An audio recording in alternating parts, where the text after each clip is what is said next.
சண்டிகர் திருப்புகர் ரயில் தடம் புரண்டு ஏற்பட்டிருக்கக்கூடிய விபத்தில் 4 பேர் தற்போது வரை உயிரிழந்திருப்பதாக தகவலானது வெளியாகி இருக்கின்றது.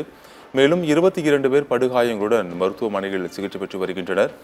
அங்கு மீட்பு பணியானது தீவிரமாக நடைபெற்று வருகின்றது. இந்நிலையில் தற்போது விபத்தில் உயிரிழந்திருக்கக்கூடியவர்களுக்கு நிவாரணமாக 10 லட்சம் ரூபாய் தற்போது அறிவிக்கப்பட்டிருக்கின்றது. படுகாயங்கள் அடைந்தவர்களுக்கு 2.5 லட்சம் ரூபாயும், சிறு காயங்கள் அடைந்தவர்களுக்கு 50,000 ரூபாயும் நிவாரணமாக அறிவிக்கப்பட்டிருக்கின்றது.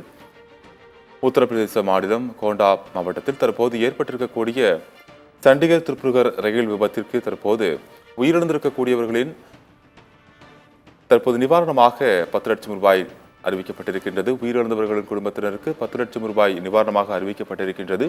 படுகாயம் அடைந்தவர்களுக்கு தலா 2.5 லட்சமும், சிறு காயங்கள் அடைந்தோருக்கு தலா 50,000 ரூபாயும் அறிவிக்கப்பட்டிருக்கின்றது. இந்த ரயில் விபத்தில் 4 பேர் தற்போது உயிரிழந்திருப்பதாக தகவலானது வெளியாகி இருக்கின்றது. மேலும் 22 பேர் படுகாயங்களுடன் மருத்துவமனையில் தற்போது அனுமதிக்கப்பட்டு சிகிச்சை பெற்று வருகின்றனர். மேலும் மீட்பு பணியானது தீவிரமாக நடைபெற்று வருகின்றது.